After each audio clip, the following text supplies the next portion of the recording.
Nuestro pan lo tomamos caliente de nuestras casas por el camino del día que salimos para venir a vosotros. Y helo aquí, ahora ya seco y mohoso. Estos cueros de vino también los llenamos nuevos, helos aquí, ya rotos. Y también nuestros vestidos y nuestros zapatos están ya viejos a causa de lo largo del camino. Y los hombres de Israel tomaron de las provisiones de ellos y no consultaron a Jehová. Y Josué hizo paz con ellos y celebró con ellos alianza, concediéndoles la vida, y también lo juraron los príncipes de la congregación. Josué 9:12 al 15. En nuestro último devocional, hermanos, estuvimos dejando a Israel en un momento espiritualmente hermoso, ¿no? Después del fracaso en Ahí, Dios los había restaurado, ¿verdad? Ellos habían vuelto a caminar nuevamente en obediencia al Señor. Ellos habían obtenido esa victoria grande de parte del Señor. Y después Josué se reúne con todo el pueblo para escuchar la palabra de Dios, y veíamos como hombres, mujeres, niños, extranjeros, todos alrededor de la palabra de Dios, y parecía que Israel había aprendido la lección una vez más. Pero ahora llegamos al capítulo 9 de Josué y descubrimos algo acerca de nosotros mismos, y es que nosotros podemos aprender una lección el día de ayer y necesitamos recordarla nuevamente hoy. Y porque después de una gran victoria, ¿verdad?, Israel cometerá ese gran error que pudo haber evitado algo muy sencillo, que era solamente consultar al Señor. Los pueblos de Canaán, hermanos, habían escuchado lo que Israel había hecho en Jericó, lo que había hecho en esa ciudad de ahí, y los famosos gabaonitas, ¿no?, entendieron que estaban en peligro. Entonces diseñaron un engaño, hermanos. Tomaron costales viejos, cueros de vino viejos, rotos, zapatos desgastados, ropa vieja. Tomaron pan seco, pan mohoso, es lo que dice la escritura. Y después fueron a Josué y le dijeron: nosotros hemos venido de tierra muy lejana. Todo estaba, hermanos, cuidadosamente preparado para contar una historia. Y cuando los israelitas miraron aquellas ropas, que parecía verdad, pero cuando vieron también los zapatos, todo parecía verdad. Cuando vieron el pan, cuando vieron todo lo que ellos habían preparado, pues parecía verdad. Y había evidencia, como se dice, ¿verdad? Había una explicación, todo parecía tener sentido, tener lógica, pero todo era una mentira. Y entonces aparece probablemente la frase más importante del capítulo, donde dice: y los hombres de Israel tomaron de las provisiones de ellos y no consultaron a Jehová. Eso fue un problema grande, hermanos. No le faltó información a ellos. Ellos sabían quién era Dios, lo que Dios había hecho con ellos, pero ellos no dependieron del Señor, o en pocas palabras diríamos, le faltó la dependencia del Señor. Y esto nos habla a nosotros directamente, porque muchas de nuestras malas decisiones no comienzan necesariamente con una intención de rebelarse contra Dios. A veces simplemente pensamos: esto es obvio, yo sé que es lo que tengo que hacer, esto tiene sentido, ¿verdad?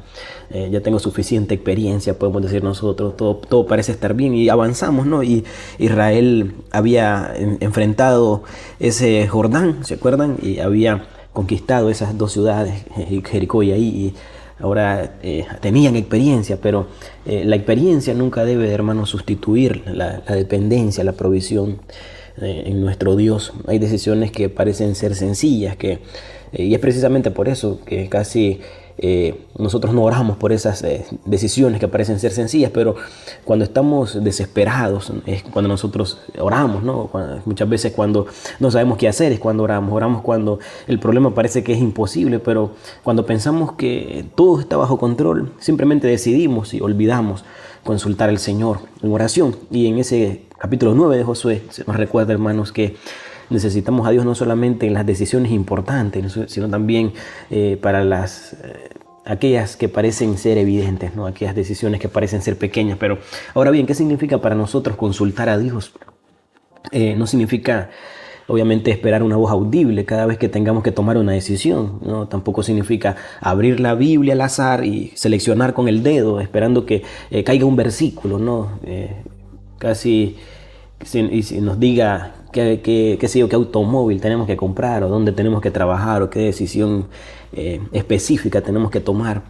Dios nos ha dado algo mejor, hermanos. Nos ha dado su palabra y nos ha dado principios claros, nos ha dado sabiduría, nos ha dado la oración, hermanos, para que podamos hablar con Él. Nos ha dado también, hermanos, la comunión con otros creyentes maduros Y por eso, hermanos, consultar al Señor comienza con la pregunta: ¿qué ha dicho Dios? ¿No? ¿Qué ha dicho Dios? ¿Hay algún principio en la palabra de Dios que gobierna o que me dirija a tomar esta decisión que necesito tomar? ¿Estoy buscando realmente la voluntad de Dios o simplemente quiero que Dios apruebe algo que yo ya decidí? Esto nos ayuda, hermanos, a pensar un poco sobre qué es lo que Dios ha dicho, qué es lo que Él ha revelado en su palabra. ¿Estoy actuando con fe en lo que tengo que decidir, o lo estoy haciendo por miedo? Hay codicia, hay orgullo en mi corazón, hay algo en lo que estoy justificando porque siento que me conviene, ¿no? Hablando de ese sentido egoísta que muchas veces nosotros tenemos. Entonces, estudiar la Biblia, hermanos, no es solamente adquirir conocimiento, como lo hemos nosotros dicho, ¿no? Estamos hablando que pedirle sabiduría al Señor, que hablar de la sabiduría es con la información que nosotros tenemos, saber tomar buenas decisiones y saber decir sí y saber decir no. Esa es una persona sabia.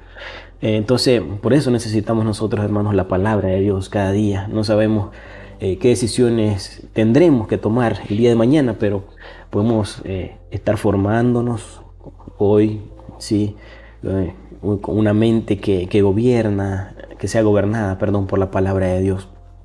En este relato bíblico, hermanos, 3 días después, Israel va a descubrir una verdad, y es que los gabaonitas no venían de una tierra lejana. Ellos se van a dar cuenta que venían de una tierra cercana y habían sido engañados, ¿no? Y el pueblo comenzó a murmurar contra los líderes, ¿no? Contra sus líderes, pero había otro problema, y es que Josué y los príncipes, dice la Escritura, habían hecho un juramento en el nombre de Jehová y no podían solamente comportarse como si su palabra no tuviese importancia. Esto también obviamente nos enseña, hermanos, que algunas decisiones equivocadas producen consecuencias que no desaparecen inmediatamente. Dios evidentemente perdona nuestros pecados, pero el perdón no significa necesariamente que todas las consecuencias de nuestras decisiones desaparezcan, y por eso necesitamos esa sabiduría antes de poder decidir qué vamos a hacer. Es mejor, hermanos, detenernos, ¿no? Unos 5 minutos para orar, para considerar la palabra del Señor, ¿no?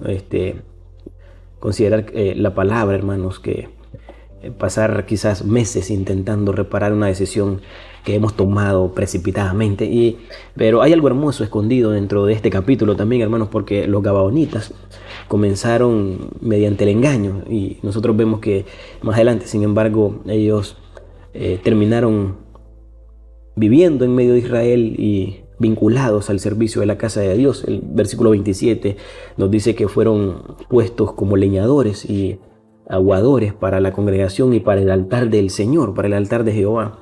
Y siglos después todavía encontramos gabaonitas, ¿sí?, relacionados con la vida de Israel, y esto no se convierte, no convierte evidentemente la mentira que ellos dijeron en algo bueno. El pecado, hermanos, sigue siendo pecado, pero muestra algo, hermanos, que hemos visto anteriormente, por lo menos en la vida de Rahab, y es que la gracia de Dios puede incorporar a personas de las naciones en medio de su pueblo. Cuando hablamos de las naciones nos referimos a esas naciones que no pertenecían al pacto del Señor con Israel en el Antiguo Testamento. Entonces Rahab era cananea, ¿no? Los gabaonitas también eran cananeos, pero poco a poco el libro nos está mostrando que el propósito de Dios nunca terminaría solamente con la nación de Israel. La promesa dada a Abraham incluía una descendencia en la cual serían benditas todas las familias de la tierra. Eso es lo que dice la Escritura. Y finalmente esa promesa, como dice el apóstol Pablo, todas las promesas fueron hechas a Cristo. Entonces, cuando llegamos a Jesús, hermanos, encontramos algo mucho mayor. Cristo envía a sus discípulos diciendo: id y haced discípulos a todas las naciones. Es el evangelio, ¿verdad?, que sale hacia los gentiles, sale de los judíos y los gentiles, y hacia personas cercanas, ¿no?, podríamos decir nosotros, y personas lejanas, hacia personas con historias limpias y personas con historias complicadas también, ¿verdad? Y nosotros mismos somos beneficiarios de esa gracia maravillosa de nuestro Dios. Por eso una iglesia que ama la palabra de Dios también debe amar esa misión que el Señor nos ha encomendado. Mientras más nosotros conocemos el evangelio, más deberíamos desear que otros también conozcan ese precioso mensaje. Y nosotros no estudiamos la Biblia, hermanos, simplemente para saber más que otras personas, ¿no? Estudiamos para conocer mejor a nuestro Dios, para vivir conforme a su voluntad, para saber y conocer mejor al Dios que nosotros adoramos y estar preparados para comunicar esa verdad, ¿no? La verdad eterna de nuestro Dios. Hay personas a nuestro alrededor, hermanos, tomando decisiones importantes cada día, y ¿sabe cómo? Muchas veces sin consultar a Dios, la mayoría de las veces sin consultar a Dios, porque ni siquiera conocen a Dios, no conocen su palabra, no conocen el Evangelio, no conocen la esperanza que hay en Cristo Jesús, y Dios nos ha colocado a nosotros cerca de esas personas, hermanos, para que podamos llevar ese mensaje glorioso, hermanos, de el reino de Dios. Quizás esta semana pueda hacer algo muy sencillo, ¿no? Antes de tomar una decisión importante, deténgase un momento y pregúntese: Señor, ¿qué dice tu palabra que debe gobernar esta decisión o mi decisión que voy a tomar en este día? Y antes de terminar el día, hágase otra pregunta: ¿con quién puedo hablar de Cristo? Tal vez un familiar, tal vez un vecino, un compañero, una persona que esté atravesando una dificultad, alguien que sepa usted que esté sufriendo en este momento y que se ha dado cuenta o le ha comentado. Quizá pueda llamarle, quizá pueda enviarle un texto, quizá pueda comunicarse con él, quizá pueda apartar unos 10 minutos para preguntarle cómo ha estado, una pequeña conversación, y sobre todo, ¿no? Si se puede orar por él, sería una gran bendición. Y cuando Dios abre, hermanos, la oportunidad, ¿verdad?, pueda explicar por qué es que usted tiene esperanza en el Señor Jesucristo. Nosotros queremos crecer, hermanos, en el conocimiento del Señor, pero también queremos que ese conocimiento produzca en nuestras vidas obediencia. Creo que lo que más anhelamos nosotros como cristianos es vivir bajo la voluntad del Señor, amando al Señor, obedeciendo al Señor, amando a nuestros hermanos, amando a nuestro prójimo. Y que queremos que nuestra obediencia, hermanos, nos lleve también hacia esas otras personas que necesitan al Señor. Entonces, para terminar capítulo 9, hermanos, lo vemos nosotros cerrándolo con Israel teniendo que vivir con las consecuencias de una decisión que tomó sin consultar al Señor. Pero la historia continúa, hermanos, y en el próximo capítulo, si Dios lo permite, veremos que ocurre algo sorprendente. 5 reyes amorreos se unen para atacar a Gabaón. Israel ahora tendrá que entrar en una de las batallas más grandes de la conquista. Y ahí veremos algo extraordinario, que el Dios que gobierna sobre la batalla gobierna también sobre la creación. Entonces, en nuestro próximo devocional será el Dios que pelea por su pueblo. Y ahí en el capítulo 10, Josué nos recordará nuevamente que la seguridad del pueblo de Dios no está en la grandeza de su fuerza, sino en la grandeza de Dios. Señor, en este día, Señor, te damos gracias por tus maravillas, por tus misericordias.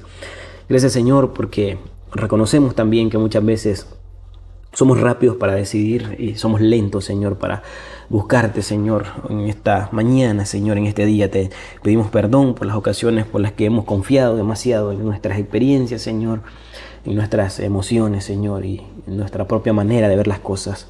Enséñanos, Señor, cada día a depender de ti, que podamos crecer, Señor, en el discernimiento, en la madurez espiritual, que nuestras decisiones no sean gobernadas simplemente por lo que nos parece conveniente, Señor, sino por el deseo de honrarte, de amarte, de adorarte, Señor. Por eso y para eso, Señor, danos ese amor cada vez mayor por tu presencia, por tu palabra, Señor. Haznos estudiantes de las Escrituras, Señor, que abramos tu palabra no solamente cuando tengamos un problema, Señor, sino que aprendamos a estudiarla cada día, Señor, a meditar en ella, a hacernos preguntas, Señor, y a comprender su contexto y sobre todo, Señor, la obediencia a tu palabra, Señor. Ayúdanos, Señor, a tener una mente bíblica, Señor, un corazón semejante a Cristo, Padre Santo. En este día, Señor, yo te glorifico y te agradezco por todas estas cosas.